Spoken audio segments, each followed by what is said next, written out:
Assalamualaikum warahmatullahi wabarakatuh. Okey, untuk soalan untuk tajuk algebra ni, kita untuk tajuk algebra dua unknown yang berbeza. Okey, untuk tajuk ni pada asasnya kita kena tahu macam mana kehendak soalan yang dikehendaki. Okey. Saya ambil contoh untuk soalan simplify, untuk soalan permudahkan. Okey, kita kena faham apa kaedah yang kita kena buat. Kalau tak tahu macam mana, kalau tak tahu dan tak faham sebenarnya permudahkan ni apa.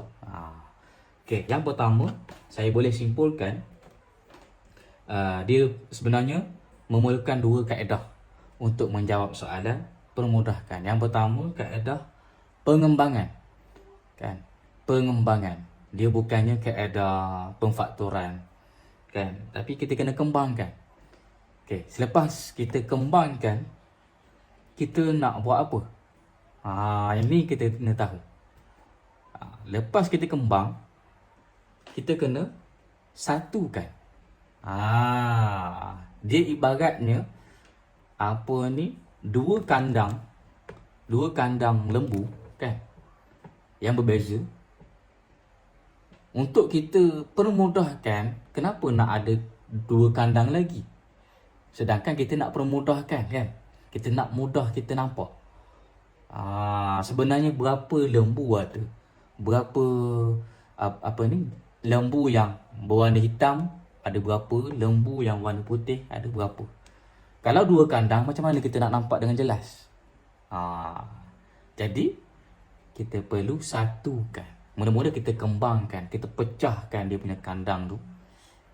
Kita modify balik kandang tu, jadi satu je. Okey. Apa maksud saya sebenarnya? Okey, jom kita tengok. Okey. Yang pertama, 3P tolak 2Q. Tolak 5P tambah 6Q. Okey, awak nampak tak kat sini? Okay. Dia ada berapa kandang? Dua kandang. 1, 2. Tapi dua jenis yang berulang. Apa maksud dia? Jenis P kan? Jenis Q. Unknown P, unknown Q kan? Unknown Q. Maknanya kenapa kita nak kekalkan dalam keadaan macam ni kan? Ataupun bila kita buat pemudahkan, tiba-tiba sebenarnya ada lagi pengulangan dua unknown yang sama. Sepatutnya cukup sebelah ni sudahlah. Satu unknown, dua unknown yang berbeza. Maknanya P1, Q1. Tak perlu lagi dah ada 2P dengan 2Q. Okey. Step pertama, macam saya kata tadi, kaedah pengembangan. Kaedah kita pecahkan dia punya kandang. Kita nak pecahkan kandang ni dengan kandang ni. Okey. Yang ni kita copy je. Tak perlu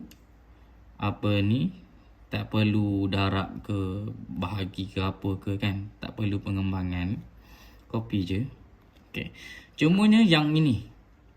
Kurungan kita buang dah. Cumanya yang ini. Negatif. Negatif ni macam mana nak buat? Kita kena darabkan setiap satu nombor yang dalam kurungan ni.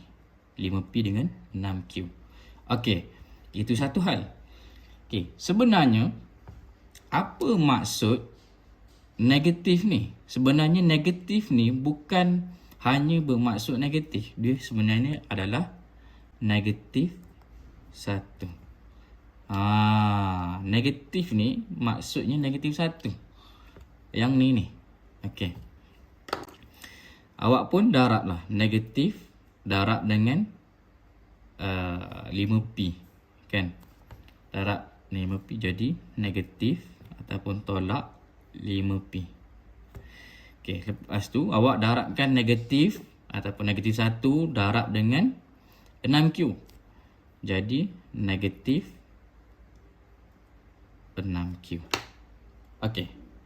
Nampak tak? Dah pecah dah kandang kan? Dah kembang. Dah tak ada dah kandang kurungan tu. Dua kurungan tak ada dah. Okey, lepas tu kaedah kedua yang saya cakap tadi iaitu penyatuan. Bila dah pecah kandang, kita nak kira lembu dengan baik, lembu hitam berapa, lembu putih berapa. Kan kita buatkan mereka dalam satu tempat. Okey, jom. Macam mana kita kumpulkan? Okey, kita ambil lembu hitam. Kita ambil yang P saja, 3P. Ambil P ni. Ambil P ni, letak kat depan. P. Lepas tu Q balik. Negatif ataupun tolak 2Q. Ambil yang ni pula. Tolak 6Q. Okey, nampak tak?